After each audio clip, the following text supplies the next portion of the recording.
All right. Hello. Can you guys hear us? Hello, hello. Good evening. It's DFJ and CJ back again. Yes, my favorite partner in true crime. We had to do it because I know we had been putting off this Ellen Greenberg. I know I wanted to do it, but we hadn't coincided. And then you're like, the election is tomorrow. Like we always do shows with the call for action where it's not like you just end up like, okay, well, what do I do about it? Remember the other case? We also had like a letter writing campaign and stuff. And so today's call for action is going to the ballot box. And as you guys can see, we're pleading out to Philly fans. Y'all know I'm an Eagles fan. Well, and do we have anyone from Philadelphia in our chat? Yeah, that's what I was asking earlier this morning on the morning show. I was like, anybody here from Philly? I don't know if we have any Philly followers. I know I reposted it to my ex where I do have some Philly, Philadelphia Eagles fans that follow me. So hopefully, that helps. And then we also have the Phillies logo here because we're out here pleading to the Phillies and the Eagles fans to go out to their voting booths tomorrow and help us out with Ellen. And so we're gonna get into Yeah, they really are the details, her story and all that. They really are the best, like the best fans. Like they show up in full force. And so, there's not that many cases where like that we cover, especially that where it's like kind of on the ballot, but this case really is. And so we're going to kind of show you that. And I mean, I think most people here kind of know about the Ellen case. Oh, hi, Kristyna. Our mods are here. So we're going to do like a really quick, just a summary of the case. Well, really quick, maybe like 5 minutes summary of the case, and then we'll get into the politics of it all. But the punchline, for those that don't want to watch the whole video, is that if you're in Philly tomorrow, vote for Judge Pat Dugan for DA. Yes, and we're gonna get into why that's important and how we can. Let me turn my phone off. It's dinging. What we can do on that. Quarterfate just said that they live an hour away. So, do you vote? Like, is it an hour away? Is that like the suburbs, or how does that work? Are you going to be voting, or Well, is I that think out of your jurisdiction? Philadelphia for the DA. I mean, I don't. If it's an hour away, I doubt it. That's probably Okay, it's I'm not sure. I'm not sure how it works because, like, I know in Texas it's like big, and you can still like it's like the suburb little towns that you can still vote within Christina. We're those. just on mine because okay, we uh now with StreamYard, I guess to dual stream, you have to have the StreamYard subscription, which by the time we got into mine and went through it, Yeah. we realized that we could only do that on CJ's. And so she's like, we'll just leave it. Yeah. That's okay. Hopefully I posted over there on my YouTube, and so hopefully people come down over here. Quarterfate's like, can I vote if I don't live in Philly? No. If No, you have to live in the county, right? yeah, and you should have gone Or well, within city where I limits. live, you get like a ballot or like a notification ahead of time. So basically, yeah, if you're in Philly tomorrow, because I mean, there's a lot of special elections tomorrow. For example, like where I am, we're voting on gerrymandering tomorrow. But so tomorrow in Philly, though, this is a big one. It's like for their DA, and they've had DA Larry Krasner there for a while. And CJ is gonna give you guys the quick background of the case. So we have an article for you guys. Oh, and before we get to that article, I just want to say the article is by Gavin Fish, and actually, I will put his website in the chat in 1 second when she reads the article. But I just wanted to make sure, and I'll also put it in the description for everyone. But he's had the best coverage by far, I think, of this case out of anyone. So yeah, the next slide, CJ, is the article that you said was a good summary. Okay, yeah, and look at her pretty face. I just like I know. Justice for Ellen. Like every time I see a picture of her, my heart breaks. Okay, so here's the article. Let me go ahead and click on that. And I like this one because it actually summarized it closer to the bottom.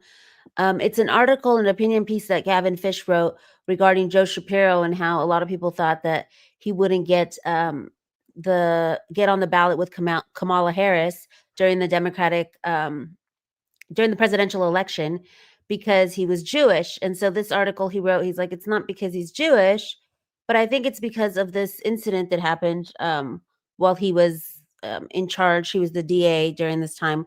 I'm going to When move us to make it so you can make it bigger. Okay. There we go. Okay, so good. when Ellen Greenberg had passed away. So this is the story, and this is why I say it's a decades old, longer than a decade old case. It's from 2011. Okay, so her family and everybody, we've all been fighting for justice, and I know uh, DFJ has been covering this. I didn't really cover it back in my day when I did like missing women and stuff like that. But I did hear about the case, and I did sleuth it out and go through all the motions of like this doesn't add up. But I know DFJ was actively on her ex account. Yeah, for a long time. And her parents, I mean, the reason why I just keep fighting for this case is because her parents keep fighting. And they're like, I have so much respect for them. Like it's been 14 years of trying to get justice for their daughter. And let's just like, I mean, there's no way you can look at this case and be like, oh, she did this to herself. I mean, it's ridiculous. And the fact that they're even having to fight to get justice is insane. And we'll get into why, but basically it's just because they couldn't even do anything because of this suicide ruling or whatever you call it. Yeah, once What'd you they say once on they YouTube? determined it a suicide. So it says in 2011, a 27-year-old woman named Ellen Greenberg died in an apartment she shared with her fiance, Sam Goldberg. Miss Greenberg was found with a knife in her chest lying on the floor of her kitchen. When her body was taken to the medical examiner's office, Philadelphia Assistant Medical Examiner Marlon Osborne found 20 stab and slash wounds. About half of them were in the back of her head and her neck. Osborne initially ruled her death a homicide because, well, duh.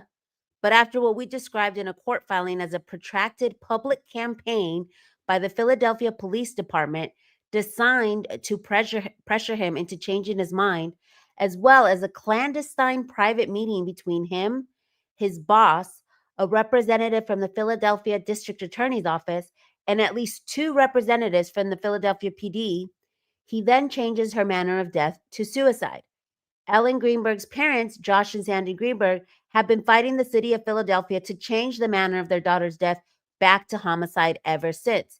And so here you see it's a diagram of the 20 stab wounds and where they were at. So they're all in her chest, all above her neck, and then a There's a bunch in the gash back in of her her head. head. Yeah. They caught a break in 2021. So this is 10 years later, during a deposition of Dr. Lindsay Emery, a former Philadelphia County Assistant Medical Examiner, who in 2019, at the request of Chief Medical Examiner Sam Gulino, reviewed a city retained piece of Ellen Greenberg's, spinal column. Dr. Emery testified that in her opinion, at least 2 of the stab wounds in Ellen Greenberg's body had occurred after she died. And she says, I think again what is significant here is that there is no hemorrhage, testified Dr. Emery. Lack of hemorrhage means no pulse. When the Greenbergs, through their attorney Joseph Podraza and William Trask, informed Shapiro of this testimony, the Attorney General's office sent them a letter saying they'd reviewed the case and that they still supported the finding of suicide. So this is And Joe Shapiro taking a yeah, look at the case himself and saying, you know what?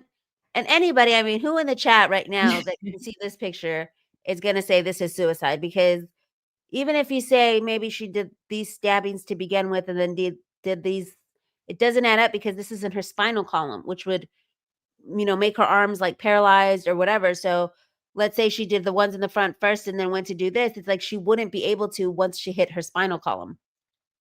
And so anyways, it goes on to say that, you read that right. Shapiro said he believed Ellen Greenberg committed suicide after finding out that besides the fact that she was stabbed 10 times in the back of her head and her neck, 2 of the wounds she suffered occurred after she died.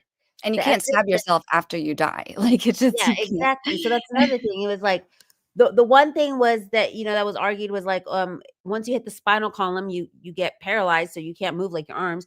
But then they were also, this medical examiner actually said like, no, she was dead when the other stab wounds happened because there was no blood flowing or whatever.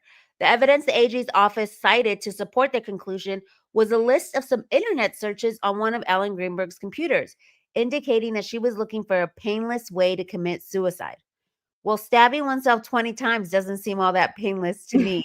So I love his op-ed because he's just like, This America's a guy is comedy. amazing. Gavin Fish, like give him all the flowers, you know?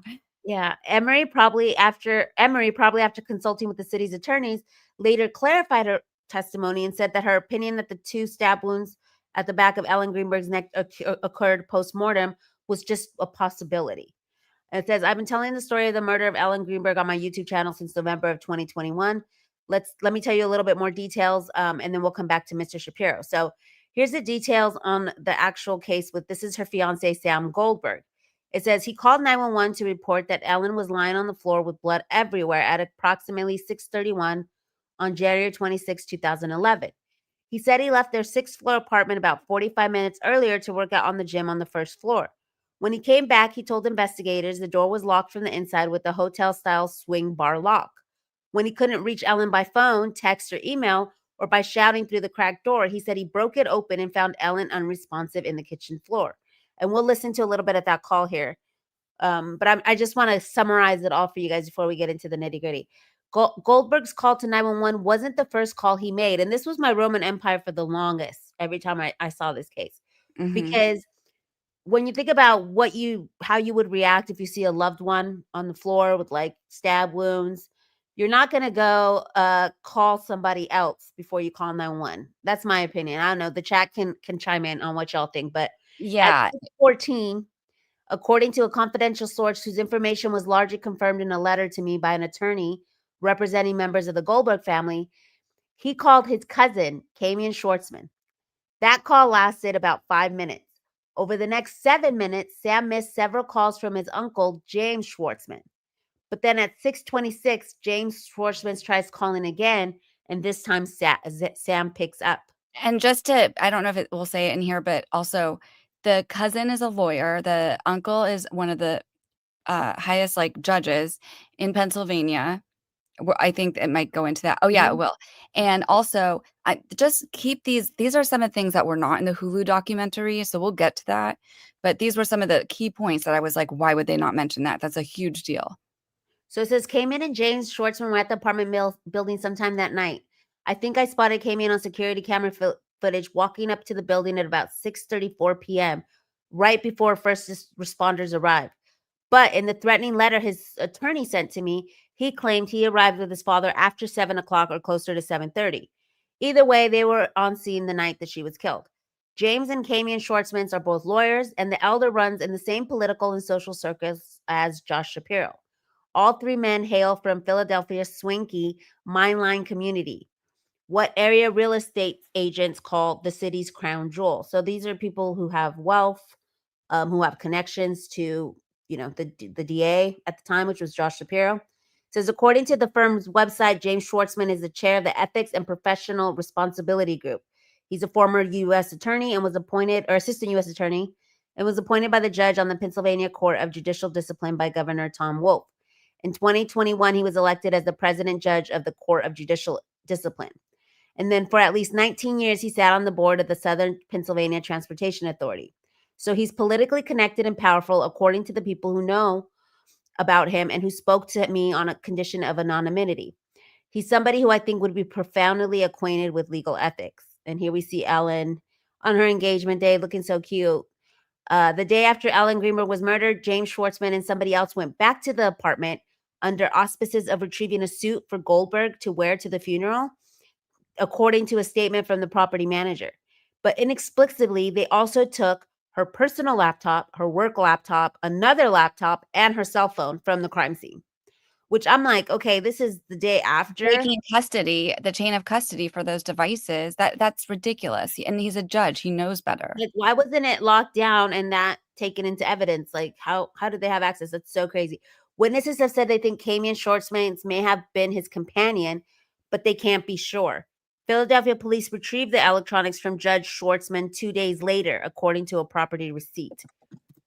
For 2 days before police inspected them, the powerful family of Sam Goldberg, the person who should have been the police's primary suspect in her murder, had the victim's digital devices under their control. This included the computer that contained the so-called painless suicide search evidence.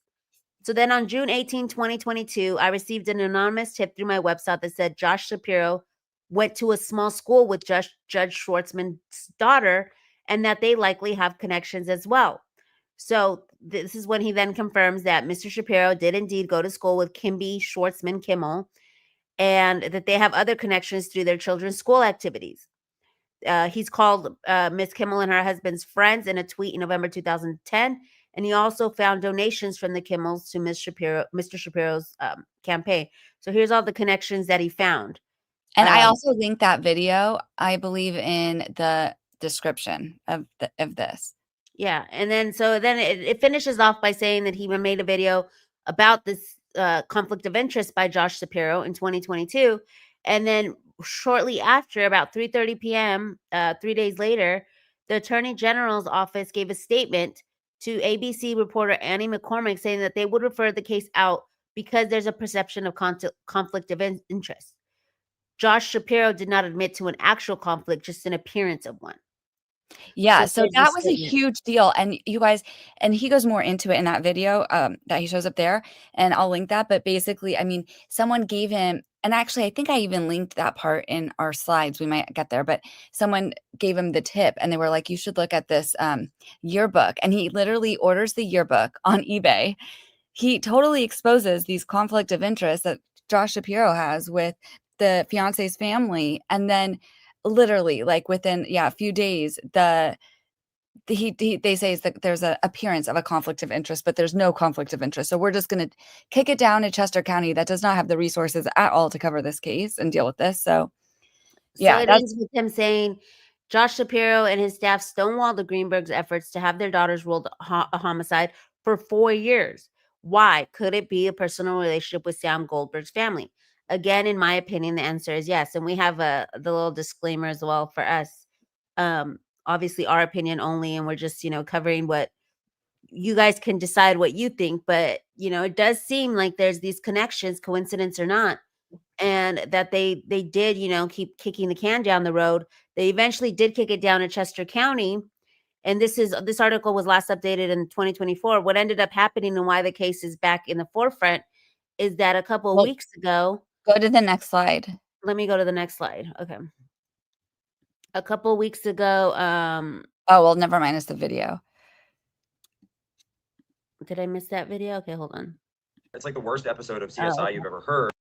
We'll start playing it, but is that in October recently they basically did not reverse the ruling for her family, and so now that's why we're saying this judge that's running for DA is our only hope, because like he's saying that he will reopen it and he will look back into it, when we were saying that, well, the feds are going to be our only hope because no one is doing anything in Philly, and this judge is saying, well, you know what, if I get elected, I am going to probably the part where you have 20 stab wounds, including some. But let's look at this video from it's like the worst episode of CSI you've ever heard. Probably the part where you have 20 stab wounds, including some in your back, that would suggest that maybe you didn't commit suicide. Everybody in the Philadelphia DA's prosecution unit agreed that this case was a homicide. Because, by the way, the coroner originally did label it a homicide. It was then changed to suicide. I'll tell you this was not a suicide. A number of the wounds are post-mortem. How could she administer wounds to herself when she's dead? With 3 decades of experience, if a woman has 20 stab wounds, some of them on the back of her body, I suspect that she didn't commit suicide. Their initial lawyer was Larry Krasner. He becomes the DA of Philadelphia and then says, wait a minute, I can't represent this case anymore because I have an obvious conflict of interest here. So they kick it to the Pennsylvania Attorney General. And who is that again? The Attorney General, that would be Josh Shapiro. Yes, I'm saying it. The Attorney General's office. Why don't they want this case investigated? Christopher Phillips. Okay, so you can pause it real quick. It's like the worst episode of CSI. I think once I hit the slide, I'll have to hold on. Because we also have, well, maybe like okay. the Let's worst episode of CSI you've ever. You can just keep going, and we'll play the 911 call one. Yeah. What get? The other one. Yeah. 4601 Flat Rock Road, please, Harry. 4601 Flat Rock? Yes. What's wrong?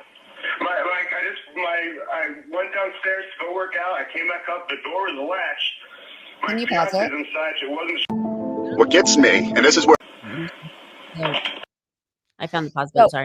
Okay, so do you hear that when he says the first thing he says is his alibi? I was at the gym working out, whatever. And then, you know what I mean? I just feel like it's everything about this 911 call is so pathetic, but I just, so we have the whole scope of it before we get into more. Let's just keep going. And then, yeah.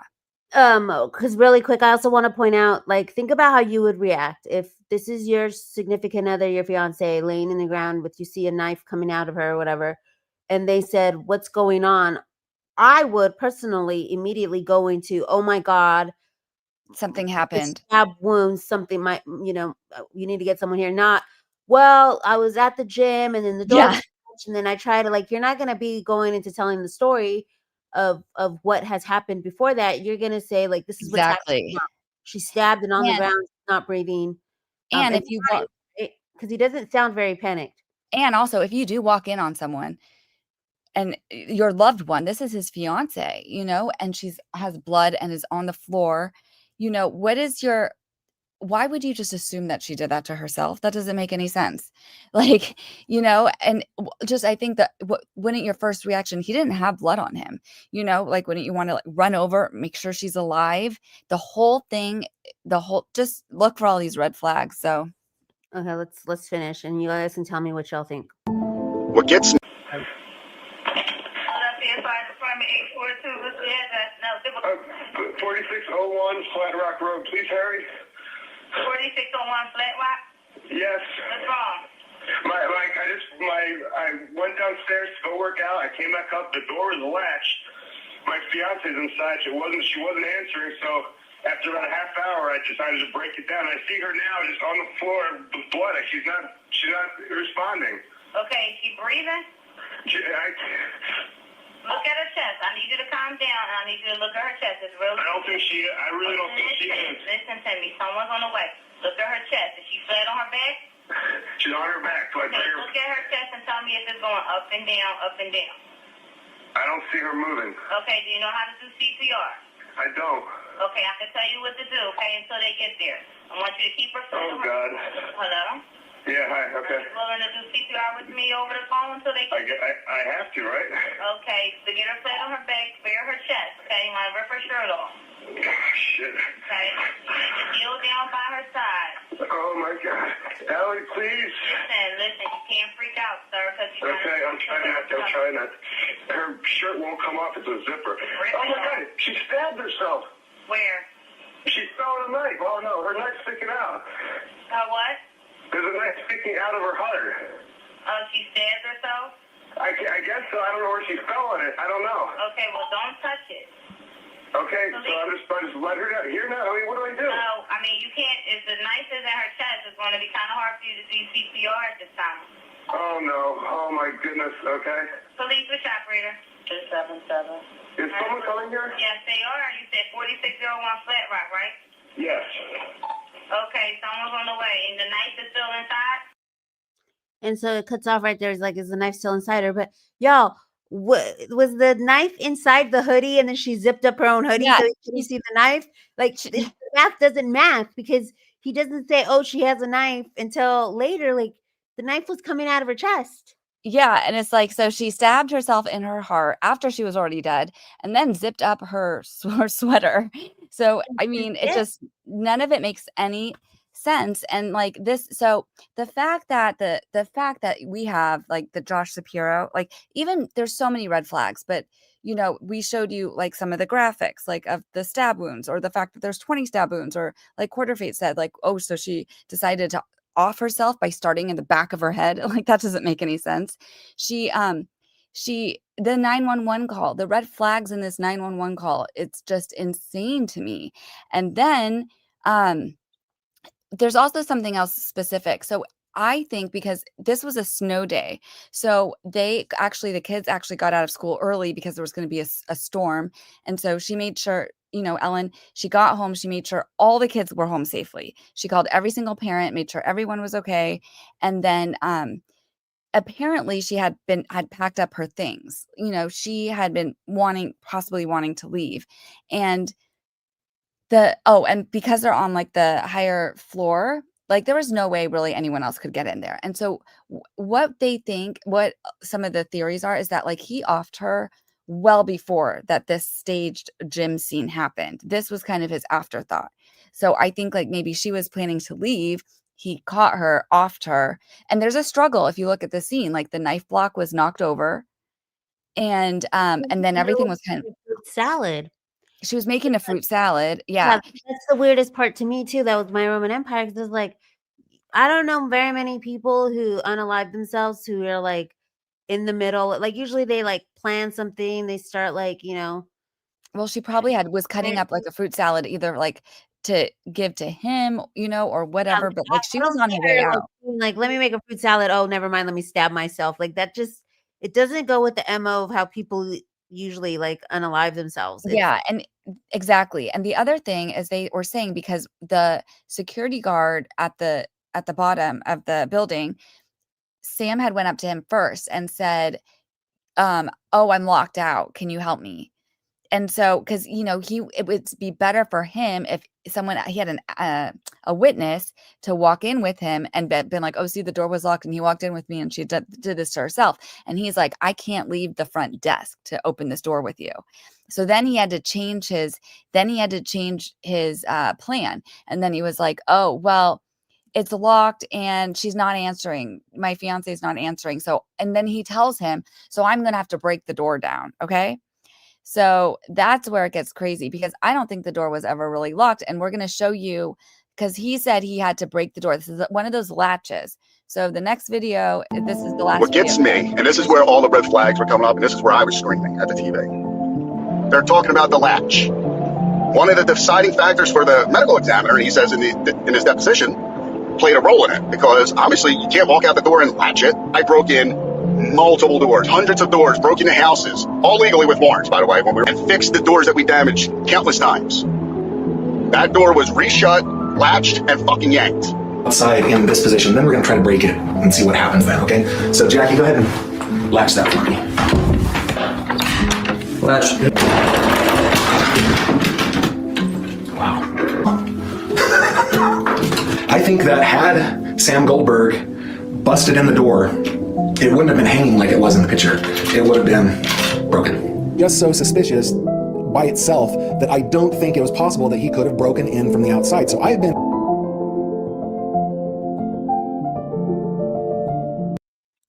So that was the next slide. Yeah. So basically, we wanted just to show you guys all of that, because I don't know how many of you in the chat actually saw the Hulu documentary, because for example, I showed it to one of my friends who had never even heard of this case, because I was like, okay, we'll watch it together. Let's see how it is. I was so frustrated. It's in 3 parts. The first episode, I just don't think it did any justice. The first episode, they were almost trying to make the viewer think that she maybe could have even been like suicidal. And it was like, no, she wasn't. She had anxiety. She had been to a psychiatrist 3 times and was taking something for anxiety. Anxiety does not equal suicidal. Am I going to get a strike on YouTube for saying that word? I don't know. Maybe. Okay. Well, hopefully not. Unalive is what I usually say. Oh, unalive. Sorry. So, or self-unaliving, right? Okay. So I'll have to edit that out if I can. And so there was just so many things. And like, they didn't mention the fact that like the uncle was called first before 911, and how he had was at the scene before like the police and the medics showed up. And also when they did show up, when the EMT like showed up, they said, "Oh, you have a homicide." That was like what they said right away. So they knew, everyone knew this was a homicide. And what else did they, and also in the documentary, yeah, so they completely left out the part where there was no mention of Lucy Rourke Adams, who was in and her apparent amnesia of her apparent fabricated assessment of Ellen, despite never examining her, yet she somehow was still able to tell the M.E. Osborne that the dura, or the sheath covering the spinal cord, was cut, but not the spinal cord itself. And there was no indication that Ellen lost motor function, because there was this whole part in the medical report where for this Lucy Rourke Adams. And when they contact her, she's like, "Oh, I don't remember any of that." So she put this whole thing to like cover up the fact that like maybe Ellen could have done this herself, but then like she actually never examined Ellen. She was really no part of this. It's like they reached out to her, asked her to write something, and then put it in and paid her. It's just bizarre. And there was a part too that they didn't include that I thought was like, it was in a different documentary that I had watched, I think a YouTube one, where doesn't the medical examiner like walk in the snow with like a piece of her spinal column at some point to like take it from point A to point B? Like it gets taken out of the ME's office and gets walked to like her personal private office or something. If I remember correctly, I don't know if you remember that part, but I was like, "What the heck?" No, I don't Yes. remember that. They I end don't up remember. taking it out of the dang MEs to go directly to this woman's private office to check it out. Which woman? I Do you think it's remember?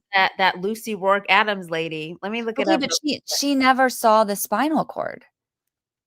Let me look it up because I She remember never that even part. saw it. She never examined it. That was the whole thing. She just so it wouldn't have made any sense how she got. Are you saying that she was maybe she said she walked it? I mean, it just whatever.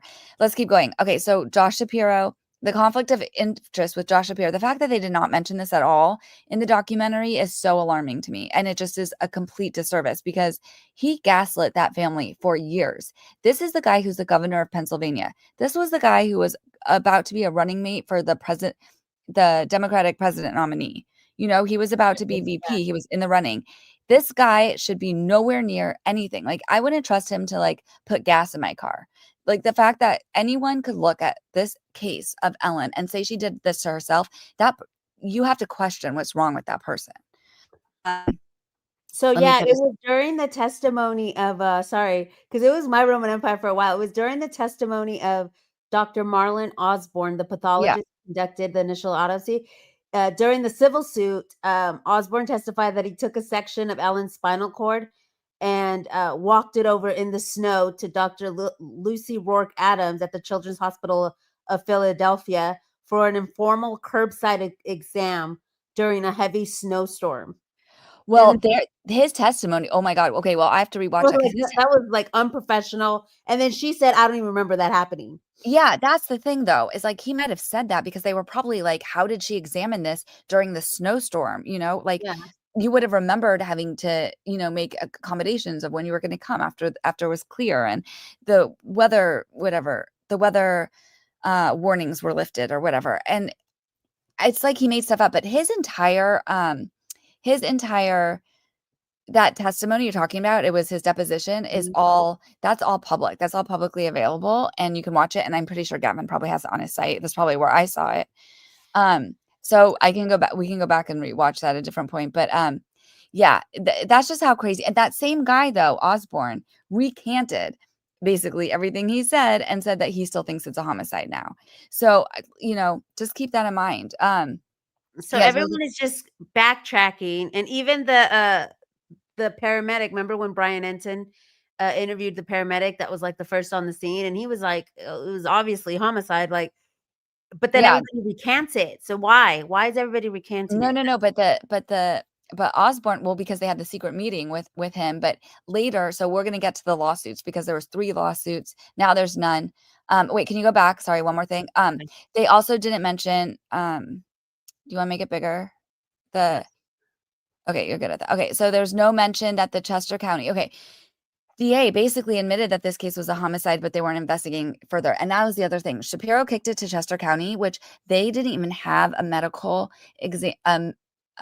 medical examiner to look at this evidence. They had an expert of insects. That was their forensic specialist. They didn't even have a medical forensic specialist. So it seems like deliberately kicked it to this county that didn't have the resources to cover it. And then I just said, oh yeah, I'm sorry. I feel like this documentary dropped the ball big time. So no, I just wonder how. There's been so many better ones on YouTube. And then even Brian Entin's investigative reporting went way more in depth than that documentary did. That seemed like it was like, don't look here, or don't look there, look here. I did not like it. I thought it was so poorly done. Okay, so let's keep going. Next slide. So tomorrow's Philly DA election is what we're getting into. Yeah, and sorry, just to answer this, quarterfate says what insects? Yes, because so there are some forensic experts that are experts in insects because, you know, sometimes when you see decomposing bodies, you can tell by the insects like what level of decomposition they are. So there is use for that, but that was not what this case was. Like, she was not decomposing. This happened. They should have had a medical certified expert and they didn't. And also real quick before we get into that, sorry, I just want to say I had my first super chat ever was from Quarterfate. My second one was from yeah, so I got the first level of monetization, so I can get super chats now. So that's so exciting. So thank you so much, Quarterfate. You're my very first one. I'll always remember that. And you too, Just Khaleesi. Thank you. That's so kind of you. I really appreciate it. Thank you so much. And to everyone who is watching and viewing to help get me the hours to get Yes, I love get that that for far. you. And we just kept talking about how your papa always used to say, like, you can make money off this, and you would always, like, say that Yeah. that you were excited that I encouraged you to start the YouTube channel and do all that because now you're monetized, and it was kind of like an ode to Papa.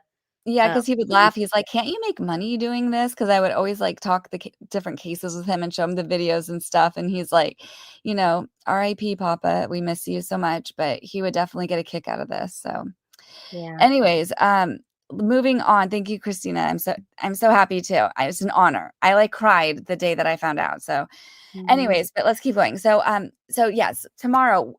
This is the big thing. This is the election. That Larry Krasner's on the left. We have Judge Pat Dugan on the right. Next slide. Okay.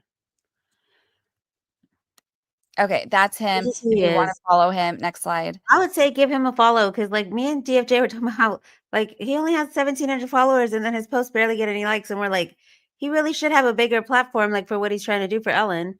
Yeah. Okay, and this is really funny for people who didn't see my other video on this, but basically, he actually ran against Larry Krasner in the primaries for the in the Democratic primary for the DA, and he lost. So then he won as a write-in for the Republican nomination for district attorney. So he's like a Democrat, but he was the winner of the Republican nomination. So in Philly, I mean, I don't know if it's like a big Democratic thing, and maybe that's why people are confused because he's the Republican, but he's a Democrat. It's just the Republicans decided that they voted. Wanted to write him in. Yeah. So he's kind of like the guy for all the parties. Because I remember there's a post on X where he's like, if you're independent, if you're Republican, if you're Democrat, like, vote for me if you want things to change in the city of Philadelphia. So I think that's why maybe they wrote him in as a Republican candidate, because this other guy, Krasner, is maybe not doing enough. I don't know if he's not. So next. Incumbent. Yeah, definitely he's not. Okay, so and then now Pat Dugan did an interview. This was with Brian and this wasn't with Brian Entin, but this was an interview with Brian Entin with Ellen's parents. And listen what they have to say about Larry Krasner. Larry Krasner was our personal attorney, and then when he ran for office, he had a conflict of interest. But what he's not telling everyone is he had more than a conflict of interest, because he never returned our personal file that he withheld. And he did a lot of other very disingenuous, unprofessional, unethical things. There are so many obvious questions and details in here that really have to be turned over, because a lot of it just doesn't make sense. But I also agree with Sandy about the ethics of Larry Krasner. He constantly gets fined for ethics violations. Judges have called Larry Krasner a liar at the Supreme Court level, at the state level, at the municipal court level, in federal court. So this man has virtually zero ethics. So I'm not surprised that he did this on a case like that, Sandy, Josh. And my heart goes out to you. And whether I win or not, I would still like to try to be an advocate and sit down and talk to you further about this. Okay, so never mind. He was in there. He was in that video. That was Pat Dugan. And so, I mean, he was also very careful. You notice that, like how he said that, CJ, Mm-hmm. like he's like, it needs to be, it should be re-examined, but that's why I still would choose him over Krasner, just to stick it to Krasner. Like, give this family back their personal file. Like, you did them wrong. You know what happened to Ellen, and you have been basically, in my opinion, complicit with letting the city has been waiting for her parents to either run out of money or run out of time and pass away, so they don't have to deal with them anymore. And we're not going to let that happen. So it's just like very few cases where we can do something to maybe help. And this was one of them. Oh my gosh, this is so generous. Shannonos, thank you so much. I really, oh my God, look at her cute little Oh, puppy. awesome. Thank you, Shannonos. And no one more deserving than DFJ, because she works really hard. You guys see these beautiful slides. She produces all her own shows. She does this all from scratch.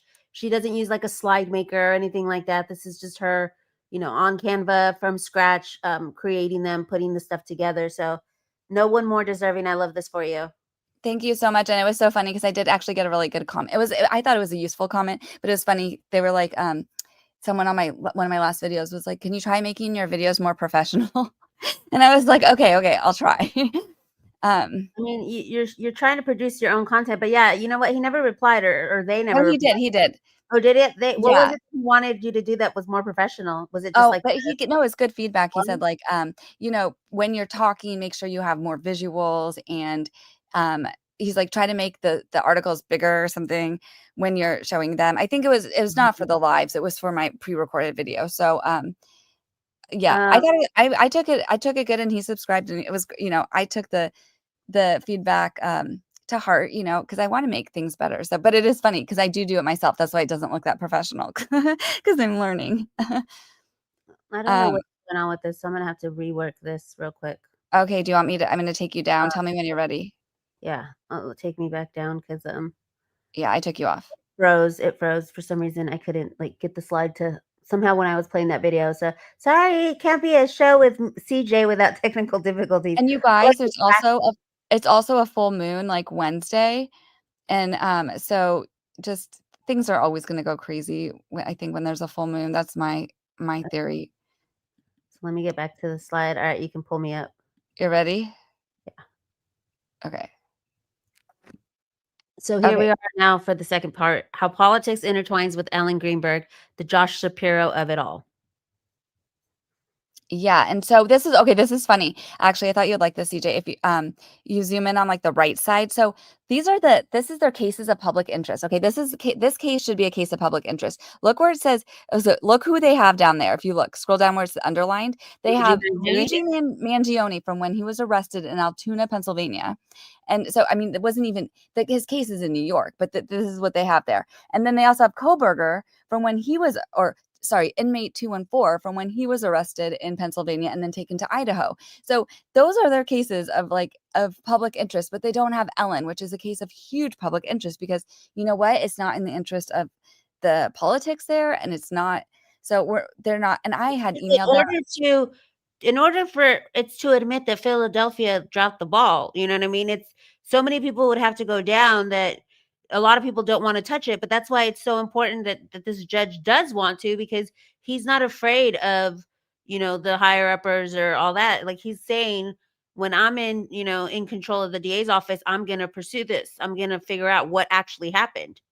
Yeah, he said he's going to take a look at it. So that was just why I showed that. But I had been tagging them, and I had emailed their actual the actual emails for the court, because their court website is one of the hardest to use. I think it's one of the worst ones. You can't find anything, and I think that's by design. So, anyways, that was just a little side note. I thought you'd think that's funny. I was like, Ellen Greenberg's not on your. Always constantly trying to do something. Because see, this is December 22nd, so you were already trying to tag like I said, DFJ has been working this case and trying to make a difference with it by being a voice with her platform. And I thought that was really cool because a lot of the slides and stuff that I saw, even on your ex, shows how long you've been working this case. So it was really cool to get to do this case with you because, you know a ton of it. I had to remind myself because it's been years, Yeah. This case like the back of your hand. Well, and thank you, Lorraine Jane, for your super chat. She says, I love your videos and your live. So thank you so much. That means a lot. Thank you. I really appreciate it. And so, yeah, we kind of did this conflict of interest thing. We can skip that one, but I linked his info in the description.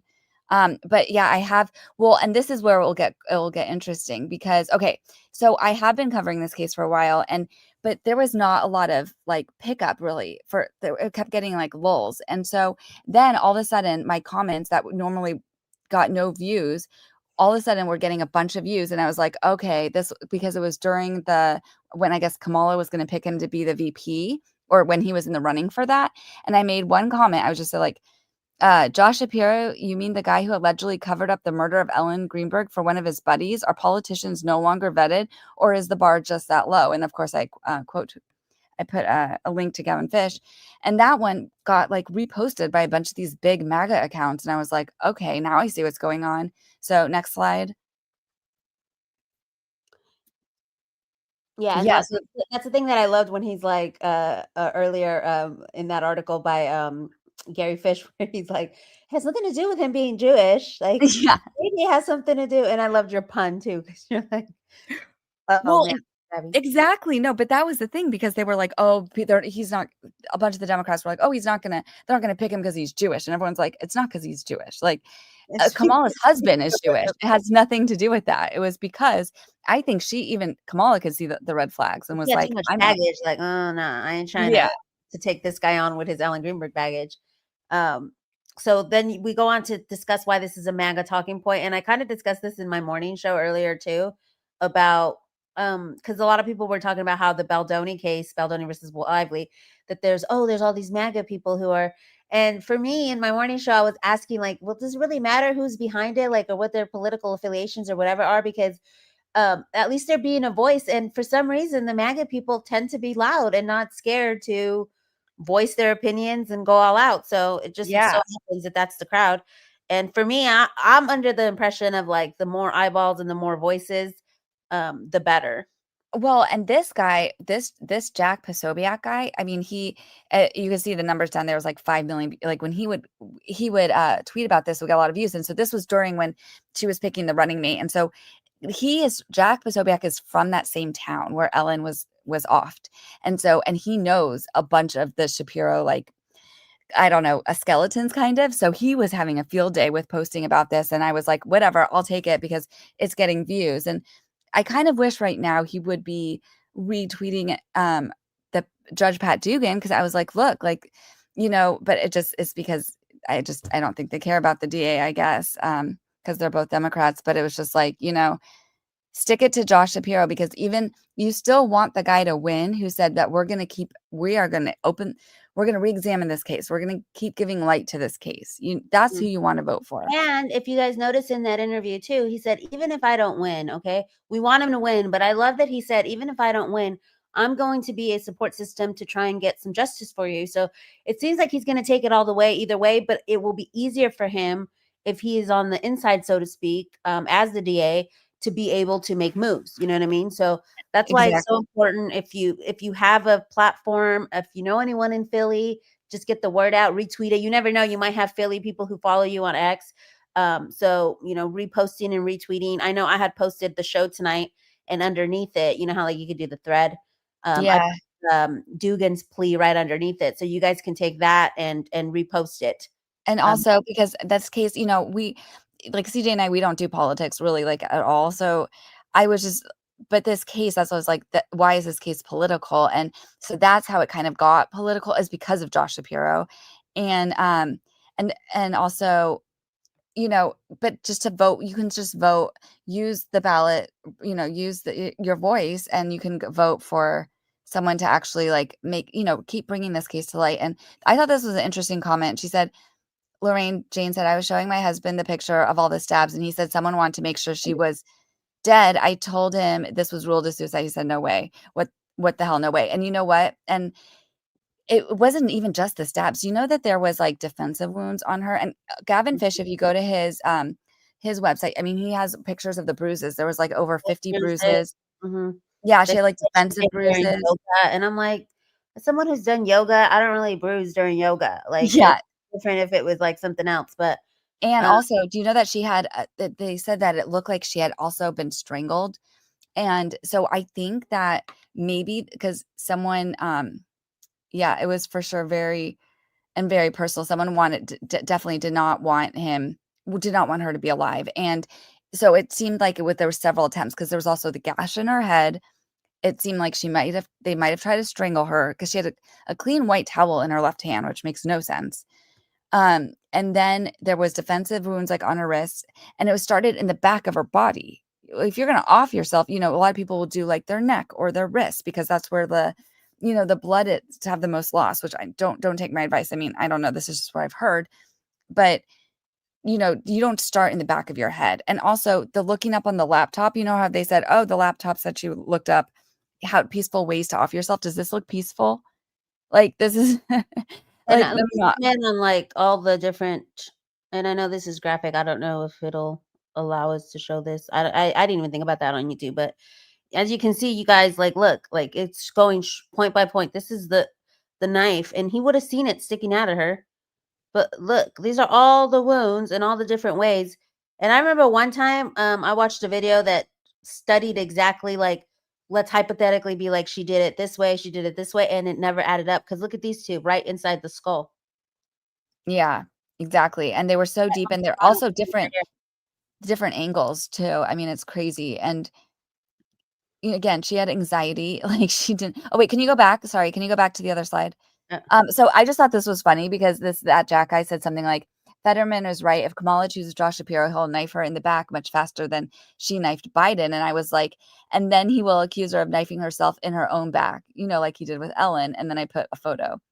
So I love that pun because because that's what I'm saying. I'm just like, Josh Shapiro does not deserve to be in, I don't think in power. You can go to the next one, and it does suck that it seems kind of politicized, but then I was like, well, you know what? At least they're getting attention on it, and I'll take it because at least if it puts Josh Shapiro, the Democrats are wrong for running this guy anyways.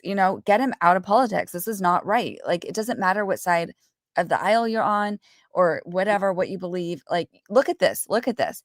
You cannot say that she offed herself. There's just no way. So these were just some of my gifts. You can keep going. And I feel like if he had reversed it, there would have been more like detective work and stuff like that, because it was basically like, you can't investigate a suicide because it's a suicide. Only that's why there's a homicide unit, because it's when it's a homicide. So the investigation like never really happened. There was never like a thorough investigation into like what it was. I know they basically just got the laptop and put a little bit of pieces together, the detectives that were there, but it never went full-fledged. Like, there was no interviews with, as far as I know, like with other family members or anything like that. Like, they just took Sam's word. And it kind of reminds me of the Idaho 4 case, where, remember in the body cam footage where Hunter, and I know we don't go after the roommates or anything like that, I'm not trying to do that, but do you remember when Hunter was there and the police get there and he's got the knife, or he says, I put the knife on the table and they're in there. And in my head, I was just like, I get it that the one guy was like a rookie kind of cop or whatever, but I'm like, before you like know what's going on in the scene, if someone's like, the knife is right there, you isolate that person, maybe put him in a car, because that could be your guy. You know what I mean? Given that it's a small town, everybody knows everybody. But to me, that's another thing with the Sam stuff, is that why not just take him like as a suspect from like the get-go? Like, this is fishy. No, they right away were like, oh, he's the victim too. Like, this is the husband. Like, that was his fiance. Well, it was just, and exactly. And so they no, let's question him, let's put him in a car, let's take him down to the station type of thing. Like, he literally had access to the house the next day. I've never heard of a crime scene where they can just go stomp around the next day. And Usually just take the fiance's word for it that she did this to herself. So that's weird. And they had a professional cleaning crew come in the next day, and they even washed these knives. There was more than one, I think, that they washed it in the dishwasher. It's just insane. Someone said, where was it? It said quarterfate said she couldn't see Jane's message. Oh, it's not Jane. It's Lori. It's Lori Jane. See that one? Maybe that's why you're thinking it wasn't our Jane. Okay, so the lawsuits. So okay. Yeah, Kristyna says, and then she zipped up her jacket. Like, that's the thing. Like, how did he not see it? I get it that it was brown, but like, how was the hoodie laying? I always thought like maybe because the hoodie might have been like over the knife somewhat, but then like, what a coincidence. You know who just recently saw the pictures fully live, the ones that aren't available to the public? Brian Entin. So it would be interesting to know exactly, like, I wish we could see the actual picture of like how it laid, to see how he could have missed the knife or whatever. Well, there's a lot on Gavin's. I think he has almost all of them. Oh, it is our Jane. Okay, so it's just showing up as like the Lori Jane, but it's our Jane. Okay. So thank you, Kristyna. I love Kristyna. We have the best mod. Kristyna, thank you so much. Yeah, and send her love. This is her bedtime, because she mods early. So wait, but CJ, one more thing on that what you were saying about what you were saying about how she was laying. So here was the other thing. So the blood on her face was dripping downwards. Okay. But then it was dripping, like the way that they found her was not, the blood had already dried on her face, and it didn't match the way she was laying. They found her like propped up. They said they found her propped up against the thing that's not consistent, because he tells the 911 operator when she's like, you need to lay her down and then kneel next to her. So did he like lay her down and then prop her back up, or did he not? Yeah. Because then he later says he didn't move her. So Exactly. So there was 3, okay, so this says, I'm Lori Jane. Oops. Sorry. It says, I'm Lori Jane. I'm both Jane and Lori Jane. Okay. Yeah. Sorry, you guys. It's weird because YouTube is showing like their handles now and not what people's name, mhm. anyways. Yeah, I was So doing we'll, that. Okay, yeah. so these are the lawsuits, the other lawsuits that were pending, because So there were now, several lawsuits that went. So let's talk about those for a little bit. okay, so you start on the left side. So basically this was just so there was 3, okay, and right now there's none because first there was the civil suit to challenge the manner of death. And so that finally that got kicked up to the the Court of Common Pleas, and They're the ones then, who just recently closed the record. well, on October, but yes, but Like okay, happened a couple weeks ago, where they okay, were like, "It is what it is," and we no, don't. I know, but hold on. This was first because the main thing was that this could have been like precedent setting because they were saying we can't even do anything about this case because we can't challenge her manner of death. Because if you go down to the next one, because these end up being intertwined. So they had a civil suit, okay, against this botched investigation. And so with the first one, what they said is like, if whatever happens with this civil suit, then we'll decide if you guys can change her manner of death or not. So that first one relied on this one. That's what my understanding was. And so with the civil suit, what'd you say? Yeah. Oh, with the civil suit. So the day before they were set to go to trial, that Osborne guy, the first medical examiner, made a written statement, and he settled with it and basically said, actually, I think it's she offed herself. I think it was a suicide. So then basically the city settled with her parents, gave her, a sum of money. And so it was settled, but they still had that other case. So they said, okay, well, we're going to do an independent examination, have a medical examiner do an independent examination of the manner of death. Yeah, they And so promised her, not only do you get a payout, but we also promise that we'll re-examine it for you. And so I yeah, think for them, they realized, okay, are we going to go through this years long battle, or do we just settle and then, it does get re-examined, which is what they wanted. that's what they wanted. And because there was no way an actual independent examiner could possibly say that she had offed herself, right? Well, wrong. So basically they somehow found this idiot, and you've got the other one on the right. What's the other one? Hold on. And go up. Oh, what this one was to challenge. Okay. Yes. And so this is to challenge the death certificate. Yeah.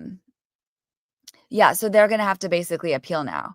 They're going to have to appeal because they did have standing to challenge it, but then they accepted the city's the medical examiner said, okay, well, she had offed herself, but that was part of the settlement. So now those are all gone. Basically, everything they have is gone. Mm-hmm. And I feel like it was like a bait and switch from the city, because obviously the city doesn't want to look bad, because look, this is what they were suing. They were saying that, well, that was to amend right here, that they alleged a botched investigation, a cover-up by authorities, including mishandling of evidence and failure to properly investigate potential homicide. So the city was going to be in deep crap. Mm-hmm. And I feel like they did like a bait and switch type of thing, like where they're like, we'll give you this amount of money and we promise to re-examine it, and we're going to take a closer look. And so it gave them like false hope, almost thinking like, okay, well, this is kind of like a middle path. And I bet their lawyers probably said, do you want to go through years of litigation, or do you want to just settle? Because in the end, they're still going to re-examine it and reopen it. And then knowing full well, I feel like they knew full well that they were just going to be like, oh, yeah, they found this person, chief medical examiner, Dr. Lindsay Simon, and what she wrote in her report, I'm not even going to give it light because it is so bad. I mean, she quotes the Hulu documentary. I mean, it's like the worst. It is some of the worst writing I've ever read in my life for a case. It's just she's completely seemed like it was paid to cover up for the city so they wouldn't be liable anymore, and to try to make this go away for everyone. So here you put on the additional notes, this February 2025 settlement resolved both the trial level suits without admission of liability by the city. And that's the important part. They didn't want liability. The family agreed not to file future suits against Philadelphia related to the case. So there's nothing else they can do. Their hands are tied. In November 2024, Chester County District Attorney's Office reviewed the case for potential criminal charges against investigators, but declined and placed it in an inactive status. And I think that's why Brian Entin ended up tweeting, like, only one who can save us now are the feds.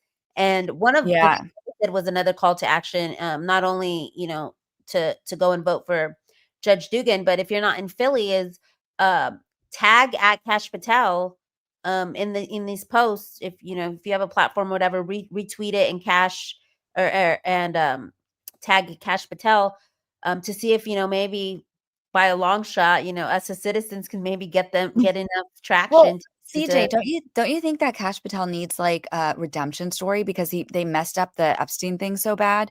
Like, don't you think they would want to take this? Yeah, I think so. I mean, I think that if the citizens are loud enough, and you know, I've seen who was it that just tagged him? Oh, Dog the Bounty Hunter, which we weren't going to get into, but I thought it was interesting that at least, you know, there's voices out there that are still interested in keeping it open. Brian Entin being one of them, who's probably the biggest voice. He went as far as, you know, interviewing the first responder paramedic. He hunted him down. And it was so crazy because that interview, he's like, I'm trying so hard to remember, but from what I recall, because it's been 14 years now. Mm-hmm.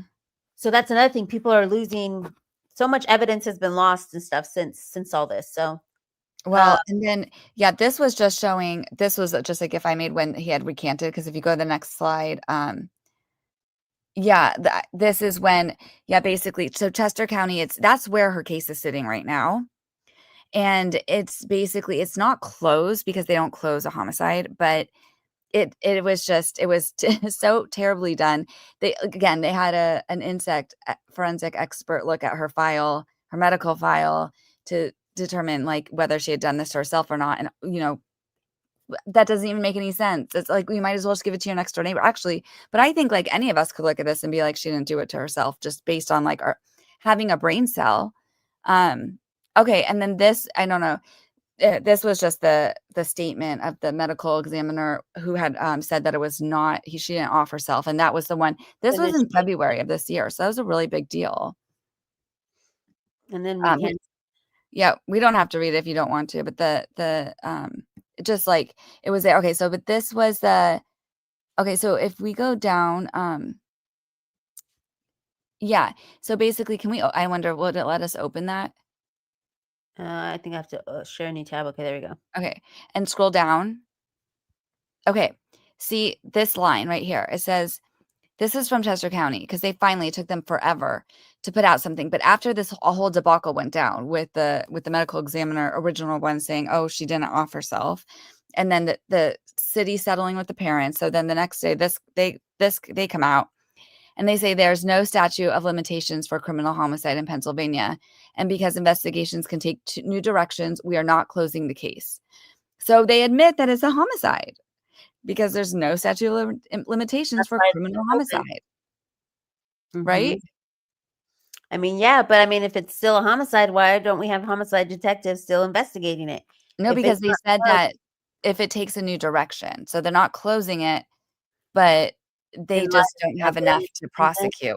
They said they don't have enough to prosecute or to even go down that route because, you know, right now it still says that she offed herself. So, so this is, what are we going to say?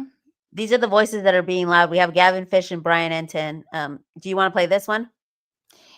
Yeah. I don't know how many of you guys saw this, but so this was after, okay. So this was after they had settled. This was after the medical examiner said that it was not, she didn't off herself. Okay. So, and by the way, I just want to say Gavin Fish, Josh Shapiro had banned him from any of the press conferences. Josh Shapiro has somehow still been in politics and has never been asked about Ellen until Brian Entin somehow got into this and had the balls. I mean, this was like the most ballsiest thing I've ever seen him do. And that's why I have respect for him. Had the balls to ask him about this. And he got Josh Shapiro to stand there and lie for like 10 minutes straight after CJ plays this, we'll go back to the other side where you can see Gavin Fish like debunks the whole thing. But yeah, let's play part of investigation. it. I know you're familiar with it because you were Attorney General. This big development with the medical examiner now saying that he doesn't believe that it was a suicide. What would you like to see happen? Do you think there should be a new criminal investigation? Well, look, I don't think I should speak for the city of Philadelphia and why they chose to make the decision they did. But let me just offer maybe some broader comments. First off, as a father of four, my heart breaks for the Greenberg family. Oh my God. No parent should ever have to bury a child. And this is a case that I inherited as Attorney General that occurred, if memory serves me, about 6 years prior to me even becoming Attorney General of the Commonwealth. And it was a case that was put on my desk after the city of Philadelphia ruled that Ellen Greenberg died by suicide, not by homicide. That wasn't my decision. That was made years prior by the city of Philadelphia. The case was then sent to the Attorney General's office for investigation. And we looked at every possible lie. There's nothing I wanted more than to give these parents some finality, some answers, some clarity.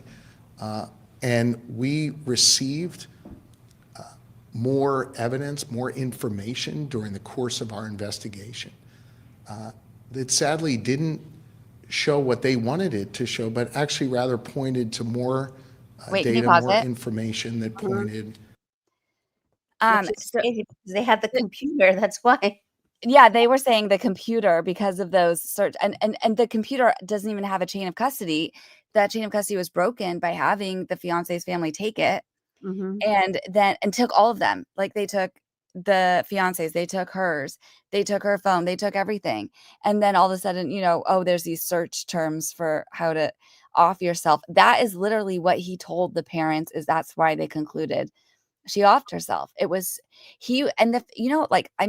look at all that time. Oh, well, first of all, and I thought he would just be like, I'm happy for the family. I hope they get justice. Honestly, I would have had more respect for him, and I have no respect for him, but I would have had a little more respect for him if he had just been, I just hope this family gets justice and there's justice for Ellen. If he had just said that and left this alone, I would have been like, okay, fine. All's good in the world. He got all nervous and fidgety, and so did I don't know if that was like his assistant in the back. Yeah. He gets all fidgety. But I'm not gonna play it all the way through. I want to just show the debunking of it because, obviously, it's already triggering me. As I'm watching him bold-faced lie. Yeah. So let's open Gavin's tweet because look at this. That's why I say Gavin Fish is the hero of this case, in my opinion. Him and Brian, both. But Gavin really, he went timestamp by timestamp by timestamp. Go back to the top, because doesn't he say how many times he's pointed out how many lies? Or I guess he doesn't, but he just says he's a practiced liar, in my opinion. He says, look how easily he's able to lie directly to Brian Entin. Here's what I caught. So we're going to read through all the points that he makes. He says, 117, no, they didn't look at every possible angle. 120, the incentives that I uncovered that were at play do not indicate that he wanted to give the Greenbergs truthful answers. Then he says they did not receive more evidence that showed Ellen committed suicide. He's referring to the internet cache file on Ellen's computer. It does not indicate the unaliving. There was no more information that pointed towards the unaliving. So it was basically all he had was the computer, which was already information that had been had. The Greenberg family asked him to kick the case out of his office. If they ever did, has nothing to do with the reason he eventually did. A conflict of interest was found by one of my viewers, and I brought it up, and this is what forced his hand. So it wasn't like he knew he probably knew, had the connection and was like, okay, I can sweep this under the rug. He didn't transfer the case to a neighboring district attorney. He ended up sending it to Philly DA's office, who then sent it to a Democrat-friendly Chester County. And they did not find the same determination. They kept the file open. There is a lot of evidence that supports the homicide, which is why the case is still open in Chester County. There is evidence that supports criminal charges, but Chester is electing to not file them yet. They have not closed the case. Yeah, because he literally says in there, and we just showed it. I just showed it to you guys what Chester County said. He said Chester County DA closed the case. The lies are not just little lies. These are blatant lies that you can prove. And I'm just like, how in the world was this guy not prepped to talk about this case? Yeah, and you could tell that he just is like a deer in headlights when he hears it. Like you hear, like you see it in his throat, he gulps and everything. It says 3 or 4 different law enforcement agencies is what he's saying that had looked into it. But he says, yes, these 3, Gavin's like, yes, they've looked into it, but it's been the same people that were just moved from one agency to another. So it's the same handful of people that are reinvestigating it. Like it needs new eyeballs. And that's why I'm excited about Judge Dugan, because it seems like he's the new eyeballs that we need on this case. It says it did have something to do with the DA's office because it was the Philly DA's office that pressured Osborne to change the manner of death. Yes. It says the Greenbergs have never lashed out at Josh Shapiro to my memory. Because CJ, he goes after the parents, which made me so mad. Like, and he says that, And you know, know, he no matter started it too. Like as a father of 4, it's like as a father of 4, you would have done anything to yes, kicked it down, but then also followed up. Like just because it's in Chester County, I mean, if he has all these connections like they say he does, I feel like he could still be the voice, still talk about it. If he really felt for the parents, like meet with the parents. I don't know if he's ever met with them. Listen to the super chat. It says Lori Jane says, common sense. Ray Charles can see that this is not a suicide. Someone had posted Helen Keller. Nick, he's the guy who works with a Dog the Bounty Hunter that I've been following because he's been staying on their necks. I forget what his name is, Nick something. He's got like a weird last name, but yeah, he was like even Helen Keller. So yeah, that's yeah, exactly. And then but the fact that Shapiro stood up there and he had the nerve to lash out at the parents and said the parents, no matter how much the parents hassle him, it's not going to change. And I was like, hassle you? Like they haven't lashed out at you. Like it was so wrong. Okay, sorry, keep going. It says Osborne lists 4 new pieces of evidence that changed his mind on his verification. So he's basically debunking that, like what Shapiro says on that. It says nobody to my knowledge was invited into the AG's office to give new information. Josh Shapiro never served as a prosecutor. He knows nothing about it. And the Chester County District Attorney did not find the same. They kept the file open because he insists that like everyone is saying the same thing and you know, did all we could and all this stuff when it's like people like, and that's the thing also with the Baldoni Lively case too. It's like now that we have access to the internet and the documents and the super sleuths, you know, get into these cases, like people really think we're dumb. Like it's so crazy because he just bold-faced goes up here and tells us everything. Like we can't fact check all of this stuff ourselves, which is what Gavin Fish did. So, yes, exactly. And you know, actually on that point, like oh, I think we'll probably get there. I think I say it. Oops. Sorry. Do you want to put that thing back up? Yeah, my bad. Closed it. No, but what you were saying exactly, because I mean, even like I had friends this weekend and I told them to look up this case and they were like looking up, they're like, oh, okay, because the last thing they saw was what the headlines were, which was that you know, the medical examiner of Philadelphia, you know, said she confirmed this new medical examiner confirmed that she had offed herself. And I was like, oh my God. I was like, no, look up Gavin Fish and Ellen Greenberg. And so then he did. Present button. Oh, sorry. And it was all, and he's like, why is it all Fox News? I was like, well, I guess the Dems don't want to report on Shapiro because it's the only thing that makes sense. Okay. And this was a statement from the family. But before that, wait, CJ, look how cute this is. Quarterfate says, this reminds me of when my daughter was 3 years old. I told her I knew when she lied because her forehead shows lie on her forehead. After that, she always covered her forehead when she lied to me. And some people just have the telltale signs, like, you know, like the looking up and to the left. Like you could just see from his demeanor and you could tell he's not publicly trained because like DFJ said, he should have been public, like media trained to answer that question. And he froze like a deer in headlights. So you can tell like someone who's telling the truth isn't going to freeze up like that. Their body's going to be loose. They're going to know they're telling the truth. They're not going to feel attacked. And I have to say, why didn't like, because he was up for being like the running mate for the VP. Why? And he did a lot of interviews. So they must have told everyone like Ellen Greenberg's off limits or something, or just everyone has failed, you know, doing a good job. Like this was something like that should have been one of the first things you ask. So that's why Brian Entin will always have my respect. Yeah, Yeah, I she love that he just brought it back. This is the Surviving the Survivor podcast here. That Yes. went into Joe Podraza's statement, the family attorney. So this was after after they settled with the city, and the city were supposed to do the independent examination, and they had that whack job do it. This is a couple weeks ago, October 13th. So this was the family statement. MEO Simon's so-called independent review of Ellen Greenberg's death is a deeply flawed attempt to justify a predetermined conclusion. It includes false claims like the assertion that a stab wound in Ellen's spinal column was made during autopsy, a theory rejected by every credible expert, including the city's own neuropathologist.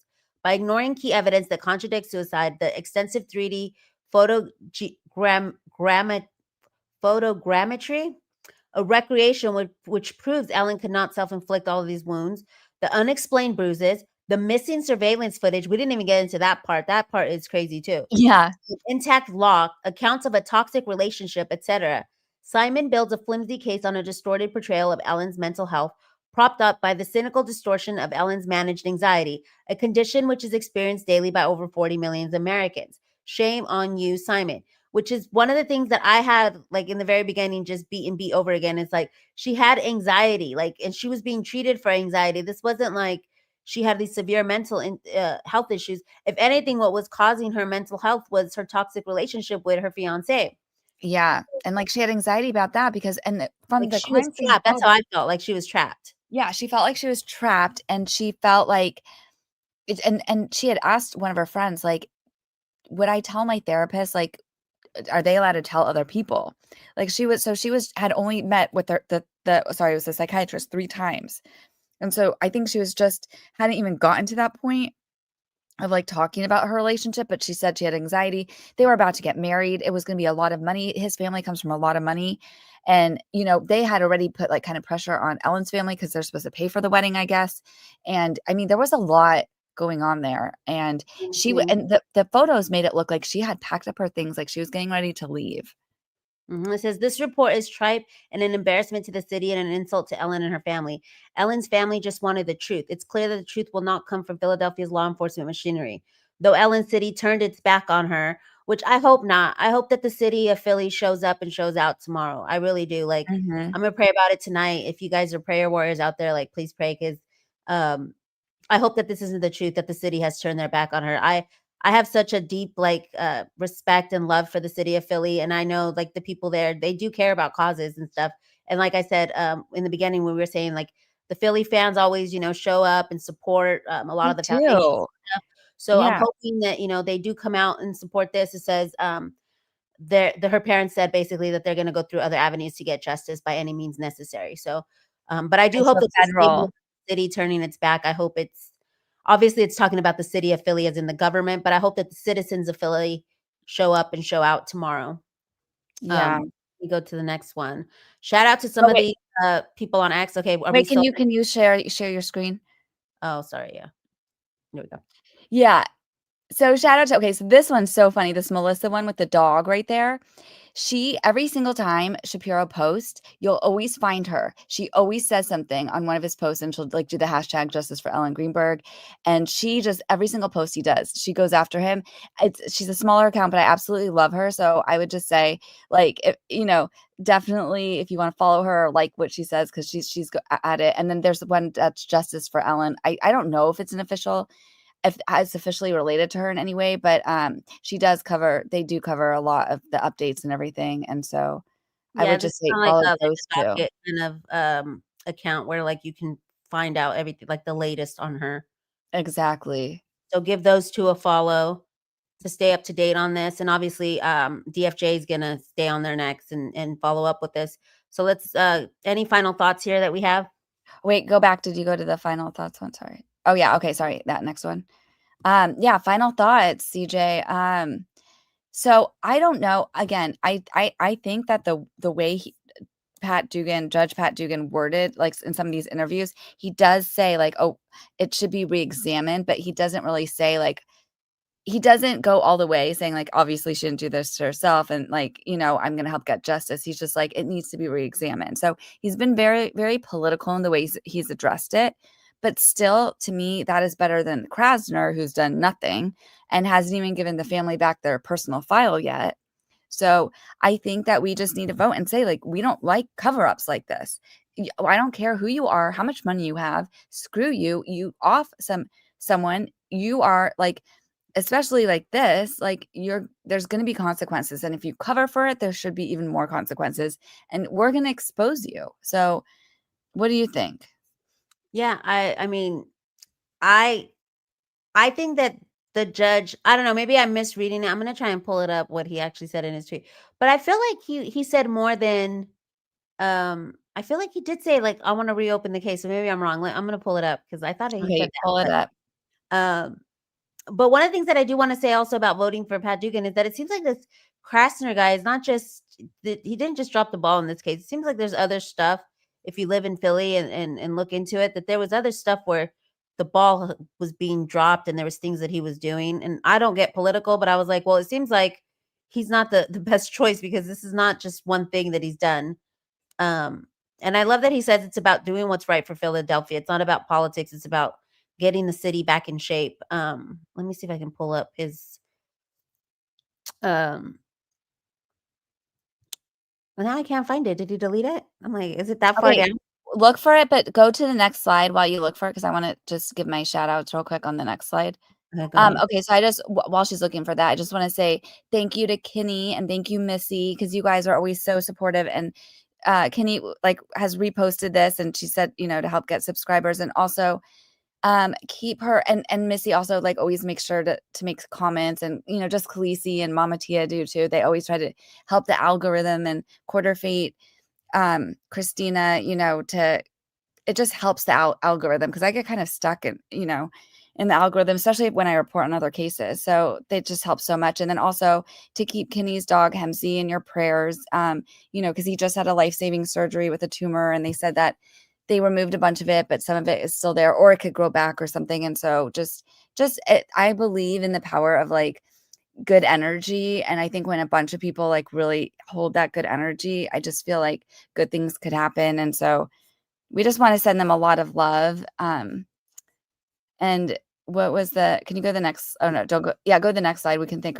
the mods too, because Kristyna's awesome. Like she's here late night. She always shows up. Yes, and I miss Kristyna because I had been doing late night shows. So it was cool to be on this stream. Thank you so much for inviting me, DFJ, because it was like I hadn't had a night or a true crime stream in like, I don't know, 3 weeks. Well, so I appreciate reuniting with Kristyna.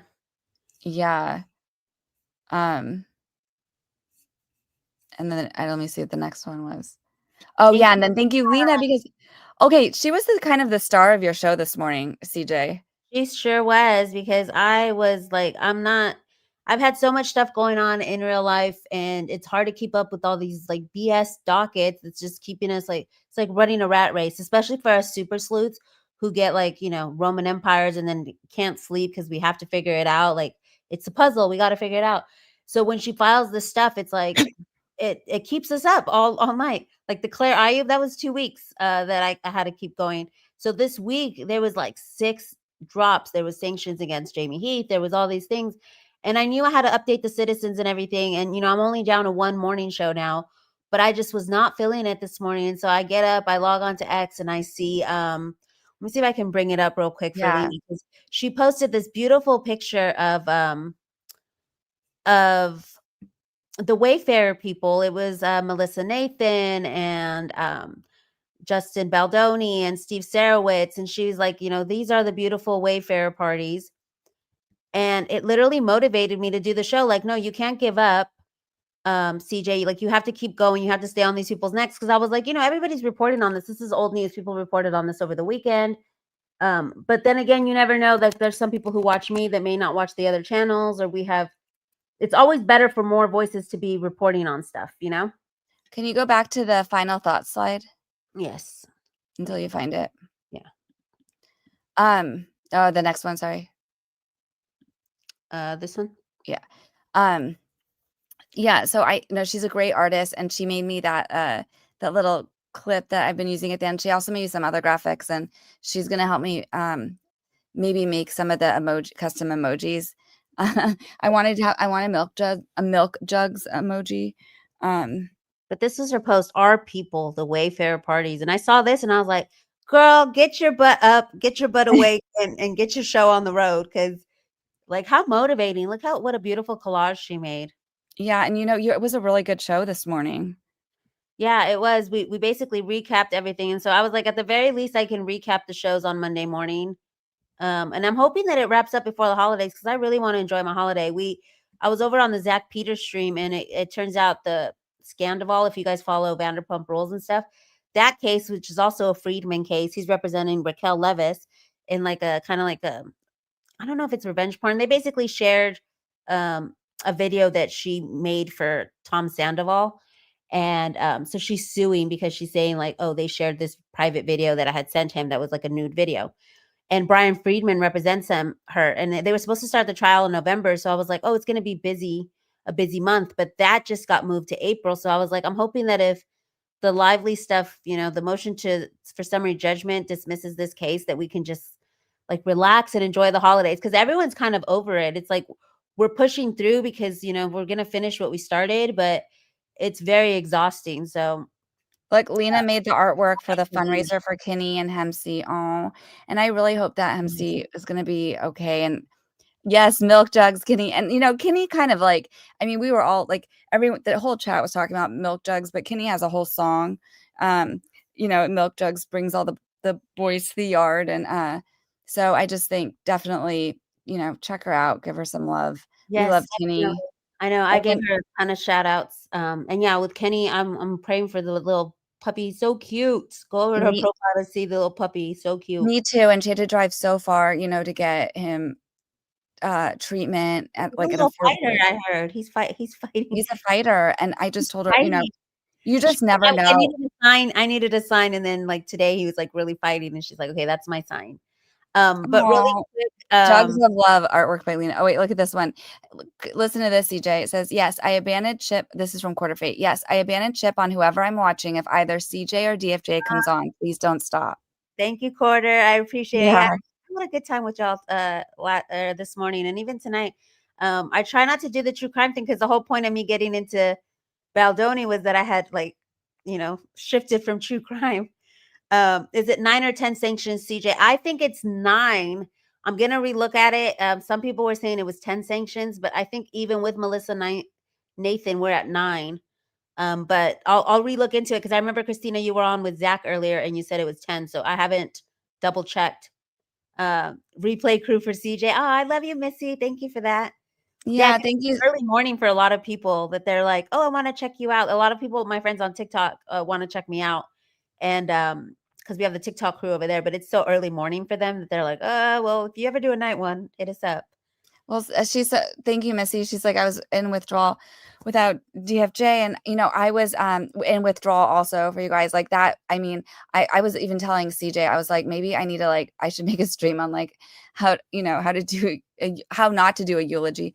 No, but that was one of the hardest things I ever did was going through all of that. And I was telling CJ, I was dousing myself in my grandfather's cologne, trying to make sure I did the most perfect, tribute to him that I could. And it literally, I was totally offline from everything for a long time. And and it was the day that recording came out, it was the day of his service. So, but I love you guys for sticking around and not disappearing. Cause I'm here and I'm back. And now I can spend more time. And got monetized was the cherry on top. That was really cool. Yeah, that was awesome. Did you find Pat Dugan? Yes, I did. So see, this is why I feel like he's really gonna do something because this is one of my favorite ones that he posted where he's like, the death of Ellen Greenberg deserves another look. It's become a black eye for our city. If elected, I will assemble because he says exactly what he's gonna do. So this is his MO, y'all, right here.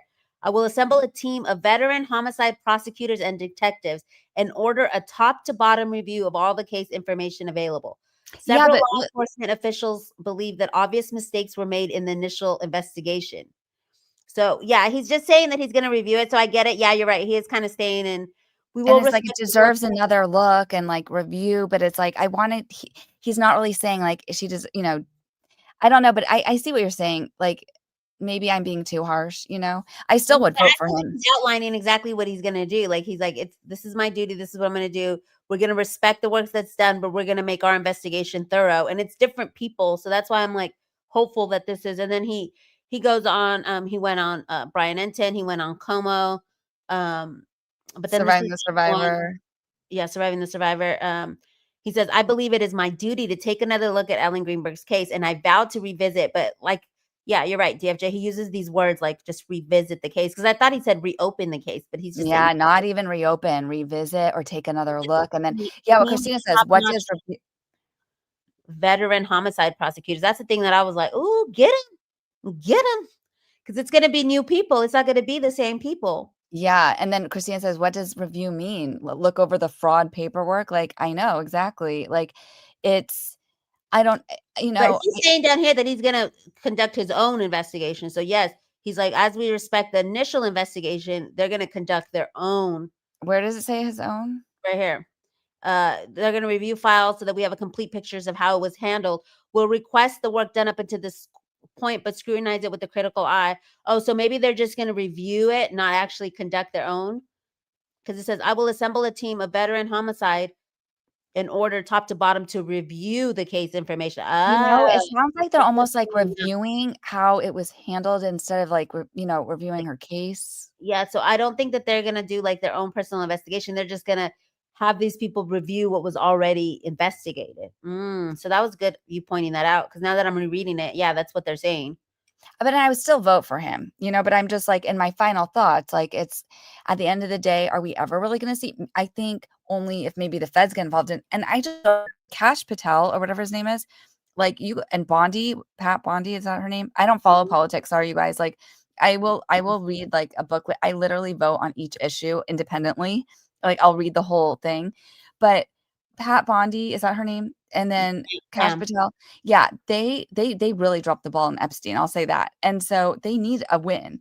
And this would be a win. Like Ellen is a win. Everyone loves Ellen. And her parents, I don't know how you could not love her parents. Her parents are like, they're just the people you want to root for. Like, they've been fighting. This has been 14 years since their daughter has been brutally, I'll say it, like, offed. Well, I can't say it because of YouTube, but she's been like, her life was taken, and her parents have been fighting, and they have spent so much money of their own money because the city is waiting to either the city is trying to outspend them or outlive them. And that's just how it is. And so I think the feds need to take it in order for if there was ever to actually be justice, or this is the only other exception, is like if someone slips up, if someone along the line in the cover up like slips up, or if Sam, does something, hurt someone else again.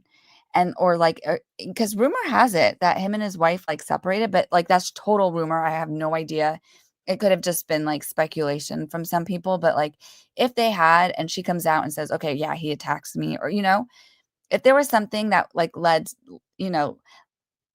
gave some sort of like reason for it to be looked into further, that's the only other way. And I think only if the feds do it, to be honest. And Lorijane had said at 9:24 a little while earlier, I was just back to the comments. She said, my husband says, how is this not national news? I said, corruption. Because usually when MSM doesn't report it, it's because they're scared of reporting it because it might go down a deeper rabbit hole. I know CJ didn't even want us to report it. I know. I was like, oh, because DFJ had been saying like, we need to do Ellen. We need to do Ellen. I was like, oh, I don't know if I could touch Ellen because, you got the other Shapiro in there. We already know what's the Shappies that we call them. What goes on with them. It's the deep, dark rabbit holes. But I felt like it was important. And honestly, like, I'm not going down any deep rabbit holes. I'm just going down the justice for Ellen. You guys can decide. We showed you guys who to follow, like for the, evidence and all that stuff. So you guys can make up your own mind on how you feel about it, or whether you think it's a deeper conspiracy or whatever. But we, at the very least, know that there is something wrong with the investigation. Like, I'm open to ideas of somebody might have broken in or something. Well, they couldn't because there was no one really. Not necessarily that it has to be Sam. I'm open to other ideas, but I know for sure, for a fact. But that phone call, like, and the fact that he lied about the law. And the lost surveillance footage and the lock thing. The lock thing is like so many people have reenacting kicking down the lock like that, and always it's gonna break that. It's gonna break off. It's gonna break the side of the door. Like the lock does not look how it looks. It doesn't just pop open like that. It's so crazy. CJ, have you heard of this case that Lorijane mentioned? She's like, I'd love for you to cover the case in Arkansas of the dad that killed the kidnapper. I don't know if I've heard of it, Lorijane. Yeah, tell us who, or if you have a name, The tell name. us and we'll look into it. Maybe I, CJ's. my next one I want to do is I wanna recap the David story because Yes. Stuff Investigates has been on it, and he got into like a fight with a TMZ. Well, not a fight, but like a little. He posted an X post about TMZ and how they lie, and TMZ has been like, I don't know. I love Garagos. I do like him, and he does that show with Harvey on TMZ. So I have a soft spot for Garagos, but Yeah, it's called like Angry Men or something. yeah, Two Angry Men. So that's the only reason why I still like haven't fully gone like FTMZ, but like the way they treated Perez's trial and the way like all this other stuff is just like, and then now that TMZ was putting words in SF Investigates mouth about what was going on, it didn't sit well with me. So there's drama with that, and then he's uncovered a ton in the David case of other houses that he had, and he's just been staying on their neck. And I don't know. I want to do a recap. I feel like I owe it to the followers to just recap that case. Well, and also I feel like me and you have to do another one on well, sorry, I actually want Chipmunk Slayer. Wait, on the what? The Chipmunk Slayer? No. Yes and no. That one, I don't know if you guys heard, but remember the Barry Morphew case? Well, the court said that they're not going to allow live streaming because JLR Investigates and some other YouTubers like recorded the live stream, which you're not allowed to do, and then posted it, and which I think is like really unfair because he responded and he was just like, like that shouldn't be why everyone else gets punished. Like that's ridiculous. Like why are you gonna? But both sides like don't want it to be videoed, but it's still gonna be recorded, I guess. So, and it's only gonna be like opening statements, closing statements, whatever. But I wasn't talking about that. I was talking about inmate 214. Continue on it. Oh my gosh, they just had another document. It was 2,300 pages, document drop, and so much came out. I mean, not so much actually. It's really it's painful for the family. They were on last night with the interview room, and because things came out. I mean, they were talking about like the knife sheath. They were saying how like he was saying he thought the prosecutor, the Latah County prosecutor was like almost has Alzheimer's. Like he thinks that the way that they separated the families and only gave them a little bit of the evidence instead of telling them the whole story also changed how the families would have responded to being like, no, we don't want you to settle. We want you to take this all the way. So, because there was even more stuff, like there was stuff about, and even like the state, I guess, somehow gave the police like $1 million or something to investigate.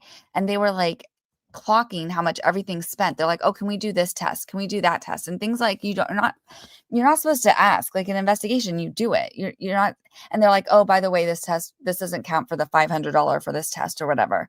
And so they were like more worried almost about this like budget, and they only spent like half of it. So it's like, where's the rest of the money? There's a lot. Me and you should I'll have to look into it. I kind of just like, 214 is just a crazy case. It's just so many crazy. And then you have the crazies coming out talking about, oh, this or that. Like it didn't happen this way. And I'm sure now with new evidence, I'm sure they're probably getting louder. Did you see that other thing I pulled up where it said like people are saying, thank goodness, the only silver lining really for the Lively case is that we all found each other, like this group of people, which I agree. Yeah. And yeah, it's a real tight knit group, and everyone's like, I remember I called DFJ, was it yesterday, and I was like, I don't think I'm gonna continue. Like, I need to take days off until the M job drops and the motion for summary judgment. So I'll probably be gone until the 12th, which I don't know. I feel a little better today. I mean, I felt like the stream went good, and I got a lot of good energy from y'all. Yeah, so your stream went really good this morning. I might be able to keep going, but I love how DFJ is like, girl, we got your back. Like, if you need to take a little break, like we'll continue the mission. We can hand the torch off to other people. I know Lauren just came back. She was actually covering another case, the Lauren Owens case. Is it Laura Owens? Yeah, Laura Owens. Yeah, Laura Owens. Oh my gosh, I wish I could go to that hearing. There's a hearing on the 5th, I want to say. So what's today? So on Wednesday, I think there's whatever for the protective order because she keeps refiling it. Yeah, and I've been posting the GoFundMe for her friend who's like, And trying to battle it out. I guess now they got not only Rachel. Omar representing them, Rachel, and I love Rachel. She used to go on Omar's shows, and I think she went on one of Lauren's streams, but she's got so many great insights. She's really, really good. So I'm hoping that helps him out. Oh, I know what you're talking about. This one, the Aaron Spencer case. I know. Yeah, the kidnapper was out on bail for 40 felony counts against the daughter, against Aaron Spencer's daughter, S.A. Yeah. And then he offed the kidnapper. Yeah. Hero. He's a hero. But yeah, so Lauren just came back and is covering Baldoni. Zach, I hadn't seen him cover a lot of Baldoni, but he was back covering Baldoni today. So I showed up to his stream to support because he was staying on Taylor Lawrence's neck. And I was like, I got to show up to the stream. That was so good. Fake news. So I showed up. But yeah, a lot of people have gone. Some have come back. Some haven't. This was the big thing. People, they don't think Laura's going to file the she hasn't filed because she has to file with the Maricopa County if she's going to travel, and she hasn't filed it. So everyone's saying like they think she's going to pull another stunt. Yeah, Missy doesn't think she'll go. A lot. Yeah, it's on Wednesday. A lot of people don't think she's going to show up, which I mean, how could she not show up again, you guys? Yeah, Rachel Juarez, that's what her name is. It is amazing. And Lauren Owens should have showed when Rachel was sick. Yeah, that's actually a good point, Missy, that Laura Owens should have showed up last time, because now Rachel's here and now she's facing Omar and Rachel. Like, what is she thinking? Kristyna says Zach is going to be covering it like once or twice a week. Yeah, he said today on his show, he's like, he didn't even want to cover the Heath sanctions because he's like, I ain't even trying. The reason why I cover it though, and I try to cover every single bit, is because as the citizen journalist, I gather everything that the citizens are talking about and then let y'all know. So that way you're not spending hours sifting through all this stuff. So I was like, I have to cover all that because, yeah, I thought the sanctions on Jamie Heath were so ridiculous. Like, what? Like, not even worth talking about because it's like, why even give it air? But it's like, well, we have to because it's already out there and we can at least give explanations as to why. And I find that one like super compelling. That's the one that had been keeping me up over the weekend when I was out with friends. All I could think about was like this dang Jamie Heath video because I was like, it was ridiculous. It was your post. It's your fault, DFJ. Sorry. It was your post that sent me down the rabbit hole because you were like, you're the one who planted the seed of like how he calls it a post-birth video and then she calls it a birthing video. So then I started to sleuth it out, like the timeline versus, and I know you have the side-by-sides, but I was like, is there anywhere else where, they comment on which type of video? And then you had the link to Natasha Heath's video. So then it sent me down that rabbit hole of what like was actually shown in that one.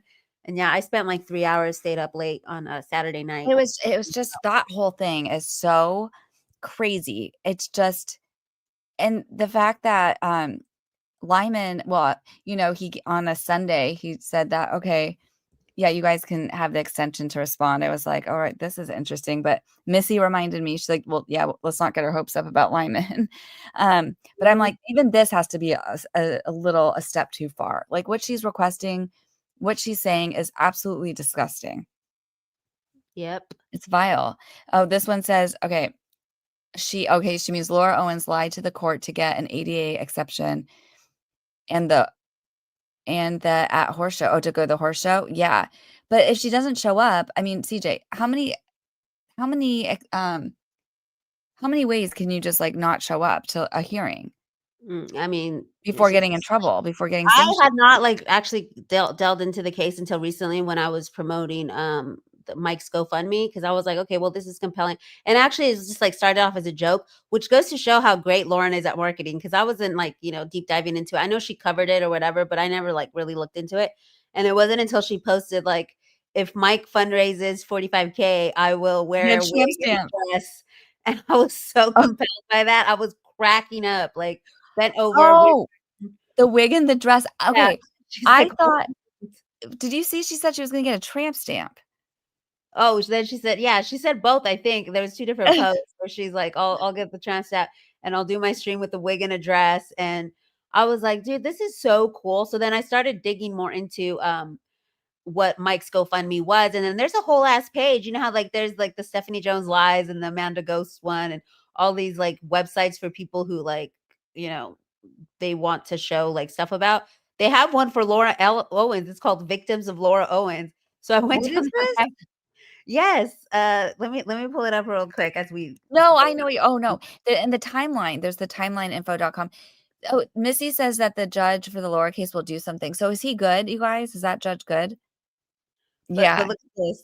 This is Victims of Laura Owens. It's like a Yep. whole website, and you can like see everything here. And I'm like comprehensive timeline. I went down this rabbit hole. The pregnancy timeline was just so crazy. No, it is really And crazy she because keeps like rinsing and repeating and doing it to other people. So how many times can you claim y'all to be don't follow this pregnant? thing. It's crazy, and you guys can go donate to Michael's fund over. As soon as like she's a guy is done with her, and then all of a sudden she's pregnant with twins, but yet she's had like cervical cancer and her ovary removed or something. Makes no sense. Clarified, it's $50K for the tattoo, $45K. What is he at now? Let me see. $50K for the tattoo. He's at $47K right now. So y'all go donate. I want to see the tramp stamp. Is she really gonna do a tramp stamp? I mean, she's everything she said before she's done. I remember when she said she'd do the Blake Lively hair treatment on herself if like she got. Oh my God, did she? She's done so many fun ones, yeah. So, anyways, as we wrap up on the other cases, it was a good night, y'all. Yeah, no, and I'm glad we finally got to like cover this. And who knows if anyone in Philadelphia will see this. CJ knows the hashtags. What is it? Fly for the what? Eagles? Fly Eagles fly. Hashtag it Fly Eagles fly to reach to Eagles fan, and hashtag it ring the bell for the Phillies fans. Yeah, so we need to reach. Hopefully, it's tomorrow. I'm gonna get into the Reddit because I'm gonna try and see if I can get back into Reddit now that I have a new IP. Because remember I got kicked out because of my Survivor takes. Oh yeah, I got a little too into Survivor. Well, I didn't know that the girl was autistic. Well, I did know that she was autistic, but I always just talk about the player's gameplay or whatever. And I didn't know that she was off limits because she's autistic. But basically, I got like a strike that said like it was a protected class that I was going after. But I was going after her gameplay in Survivor. I wasn't like saying like, oh, I was just like, oh, she talks a lot behind people's backs and stuff like that. And you so right. You ended up being right. Yeah, I got a strike, and then because I used another account to try and like override it so I could still like chat in the Survivor community, then they basically banned me. But CJ, you ended up being right. Like you clocked her. Like what you were saying was right, but they were just like you got. I was so sad. CJ's banned from Reddit. CJ's like the last person that should be banned from Reddit. With her sleuthing and everything. She can't upload. Like a looker without an account, but now that I'm traveling and I have another IP address, I wonder if I can get back into Reddit because I was she like, can't even like upload things or save things because she doesn't have an account. Like, so know how hard it is for her to pull up all those tabs for you guys with the Reddit posts. Lori says she's an Eagles fan in Alabama. Go Eagles! I love that. I didn't know that, Lori Jane. That's so cool. And then Missy says this was so nice. Thank you, DFJ and CJ. You could have read the phone book, and I would be here. Nice to see everyone. Well, so nice to see you too, Missy. And I'm glad. Yeah, we can get together again maybe Sunday for the Dave update. I want to do a David update for the True Crime channel, so maybe we'll do that Sunday. DFJ. Yeah, CJ gets like paranoid sometimes about talking about certain cases, and like the last time we did a true crime one, she thought that X was recording her because the X on the what is that thing? The thumbnail, on the tab it has a little red dot. Yeah, it had a red dot on it, which it's a notification dot, and she thought that like X was recording her. I was like, what's going on? Is this Shappy? What is this? Well, because was it during the Drake case? Because I mean, I have covered tough cases, but I don't like go deep down. I just kind of give y'all the information and be like, do with it what you will. And the David case is one that I kind of like took a little break from because it was starting to get a little dark and going into different rabbit holes that were like way out of my pay grade. But I think I can cover what's going on the surface, and it all lands on SF Investigates anyways, because I'm just kind of like reporting what he's saying, so it doesn't really land on me. I'm just like, don't kill the messenger. But yeah, but you always still look up everything like on TikTok, and you look up you'll look up the Reddit. Yeah, this was Kristyna said that would have freaked me out too. Yeah, like when on your tab when the X logo it has a red dot, means you have a notification, and CJ thought that it was recording her. I was like, I don't know how to stop it. It's recording, and like, wow, like what's going on? X will narc on you, says JustKaleesi. No, I mean, X, did X even respond to anyone for those subpoenas? I mean, that's why like the Blake Lively case is going to end up just being we're always going to end up reporting on it. There's so much with it. Like we don't even know about what's happened with the rest of the content creators, and it's going to get wild, I think, for sure. Lori, you're gonna have to stay tuned for Sunday because we're going into 2 hours on what's going on with the David case. Stay tuned. We're gonna leave y'all on the cliffhanger. Stay tuned for the David case.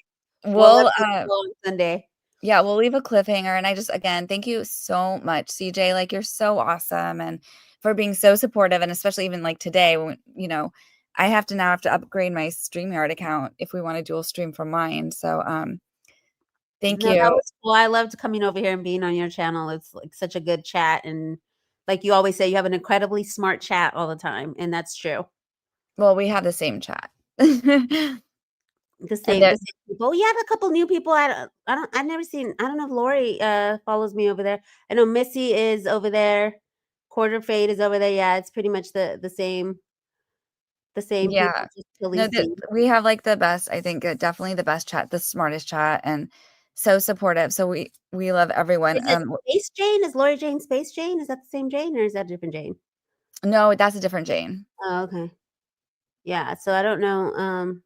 If Laura Jane, if you don't follow me, give me a follow. And yeah, and thank you guys so much. And we hope we'll see you guys soon. Yes, I appreciate y'all. Y'all have a good night. And again, Justice for Ellen, call for action, repost, tag Eagles fans, tag Philly fans, hashtag it. Try vote and get this tomorrow. Out if y'all can tonight and tomorrow morning, if y'all can. If you know Make sure anybody. to vote. Make sure to vote tomorrow, wherever you are, look it up. And especially anyone in Philly, exactly. What is it? Fly, Eagles, fly? Yep. Hashtag fly, Eagles, fly. That'll reach all the Philly fans and just be like, call to action, y'all. Yeah. And thank you again so much, CJ. And thank you, everyone. And we will see you guys soon. Good night, y'all.